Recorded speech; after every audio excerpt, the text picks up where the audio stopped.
അറിവ് പറഞ്ഞു തന്ന അധ്യാപകരും ജ്ഞാനം പകർന്നു തന്ന ഗുരുക്കന്മാരും. ഈ ചിന്ത പങ്കുവെച്ചപ്പോൾ ഇന്നലെ എൻ്റെ ഒരു സുഹൃത്ത് പറഞ്ഞു, മൂന്നാമത് ഒരു കൂട്ടരും കൂടെയുണ്ട്, അവരെക്കുറിച്ച് കൂടെ ചിന്തിക്കുന്നത് നന്നായിരിക്കും. അദ്ദേഹത്തിൻ്റെ അഭിപ്രായത്തിൽ 3 തരം അധ്യാപകരുണ്ട്. ഒന്ന് അറിവ് പറഞ്ഞു തരുന്നവർ, രണ്ടാമത്തേത് ജ്ഞാനം പകർന്നു തരുന്നവർ, മൂന്നാമത്തേത് ഒരു മനുഷ്യൻ ജീവിതത്തിൽ എങ്ങനെ ആയിരിക്കരുത് എന്ന് തൻ്റെ ജീവിതം കൊണ്ട് പ്രകടിപ്പിക്കുന്നവർ, കാണിച്ചു തരുന്നവർ. അപ്പം അദ്ദേഹം പറയായിരുന്നു, അദ്ദേഹത്തിൻ്റെ പല സുഹൃത്തുക്കളും ഒരു മനുഷ്യൻ എങ്ങനെ ആയിരിക്കരുത് എന്ന് പഠിച്ചത് ചില അധ്യാപകരിലൂടെയാണ്. കാര്യം അത് വളരെ സർക്കാസ്റ്റിക്കായിട്ടാണ് പറഞ്ഞു തന്നുണ്ടെങ്കിലും അതൊരു യാഥാർത്ഥ്യമാണ്, അത് സത്യവുമാണ്. നമ്മൾ ഒരുപക്ഷെ ചിന്തിക്കേണ്ട ഒരു കാര്യം കൂടിയാണ് ഈ കാലഘട്ടത്തിൽ. അധികാരികളോട് റോങ് എക്സാമ്പിൾ അല്ലെങ്കിൽ ബാഡ് എക്സാമ്പിൾ അതുമൂലം വേദനിക്കുന്ന ഒരുപാട് പേരുണ്ട്. അപ്പോൾ അവർ പരാതി പറയുമ്പോൾ പലപ്പോഴും ഞാൻ അവരോട് പറയാറുണ്ട്, അതിനെക്കുറിച്ച് പരാതിപ്പെടുകയോ ചെയ്യേണ്ട കാര്യമില്ല. കാരണം ഒരാൾ എങ്ങനെ ആയിരിക്കരുത് എന്ന് നിങ്ങൾക്ക് നിങ്ങളുടെ മുമ്പിൽ വരച്ചു കാണിക്കുന്ന ചിത്രമായിട്ടാണ് അതിനെക്കുറിച്ച് കണ്ടാൽ മതി. ഒന്ന്. രണ്ടാമത്തെ, ഒരു വ്യക്തി എങ്ങനെ ആയിരിക്കണമെന്ന് അവരുടെ മുമ്പിൽ ജീവിച്ച് കാണിച്ചു കൊടുക്കാനുള്ള ഒരു വിളി കൂടിയാണ് നിങ്ങൾക്കത്. വെല്ലുവിളിക്കാനായിട്ട് കിട്ടിയ ഒരു അവസരമായിട്ട് അതിനെ കാണാവുള്ളൂ എന്ന് ഞാൻ അവരോട് പറയണ്ടേ. സുമർ അഴീക്കോട് പറഞ്ഞ മാതിരി നമ്മൾ അകലെ നിന്ന് പൂജിക്കുന്ന പല വിഗ്രഹങ്ങളും അടുത്ത് വരുമ്പോൾ ഉടഞ്ഞു പോകുന്നതാണ് ഇന്നത്തെ ദയനീയമായ കാഴ്ചയാണ് അദ്ദേഹം ഒരിക്കൽ പറയണ്ടേ. അതൊരു വശം.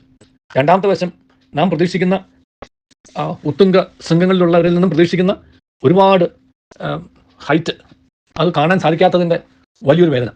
ഇത് രണ്ടും നമ്മെ ഓർമ്മപ്പെടുത്തുന്നത് നമ്മൾ എങ്ങനെ ആയിരിക്കരുത് എന്ന് നമ്മുടെ മുമ്പിൽ വരച്ചു കാണിക്കുന്ന അവരെ കണ്ടിട്ട് നമ്മൾ അവരെങ്ങനെ ആയിരിക്കണമെന്ന് അവരുടെ മുമ്പിൽ ജീവിക്കാനായിട്ടുള്ള വിളിയായിട്ടാണ്. ഞാൻ കുട്ടികളോടും പറയാറുണ്ട്, if you find your parents not your expectation, you live your life and show them how they should be. അതൊരു വലിയ വിളിയാണ്. കാരണം ഇന്ന് നമുക്ക് പേരൻസിനോ അധികാര സ്ഥാനത്തിരിക്കുന്നവർക്കോ ഒന്നും കഴിയാൻ പറ്റാതെ പോകുന്ന 2 കാര്യങ്ങൾ എൻ്റെ മനസ്സിൽ തോന്നിയിട്ടുള്ളത്. ഒന്ന്, തങ്ങളുടെ കീഴിലുള്ളവരോട് അല്ലെങ്കിൽ തങ്ങളുടെ പിന്നാലെ വരുന്നവരോട് ലുക്ക് അറ്റ് മീ, എൻ്റെ നേരെ നോക്കാൻ പറയാനുള്ള ധാർമ്മിക ബലമില്ല. രണ്ടാമത്തെ, ഫോളോ മീ, എന്നെ അനുഗമിക്കുക എന്ന് പറയാനായിട്ടുള്ള ധാർമ്മിക ബലമില്ല.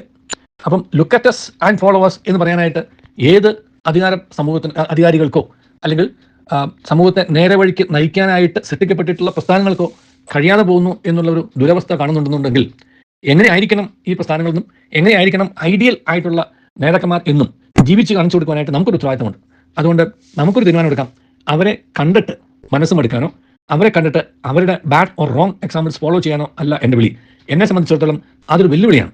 എങ്ങനെ ആയിരിക്കരുത് ഞാനെന്നും എങ്ങനെ ആവണം ഒരു നല്ല മനുഷ്യനെന്നും ജീവിച്ച് കാണിച്ചു കൊടുക്കാനായിട്ടുള്ള ഒരു വെല്ലുവിളി, ചലഞ്ച് ഏറ്റെടുത്തുകൊണ്ട് ഇന്ന് നമ്മുടെ മുമ്പിൽ നാം കണ്ടുമുട്ടുന്നവരുടെ മുമ്പിൽ നമ്മെ സ്വാധീനിക്കുന്നവരുടെ മുമ്പിലോ നാം സ്വാധീനിക്കുന്നവരുടെ മുമ്പിലോ നമ്മുടെ കൂടെയുള്ളവരുടെ മുമ്പിലോ ഒരു മനുഷ്യൻ എങ്ങനെ ആയിരിക്കണം എന്ന് കാണിച്ചു കൊടുക്കാൻ തക്കവണ്ണമുള്ള ഒരു നല്ല മനസ്സും നല്ല ജീവിതവും നല്ല പ്രവൃത്തിയും നല്ല ചിന്തകളും നമ്മുടെ മനസ്സിലും ജീവിതത്തിലുണ്ടാവട്ടെ. നല്ലൊരു ദിവസം എല്ലാവർക്കും നേരുന്നു. ദൈവം നമ്മെ അനുഗ്രഹിക്കട്ടെ.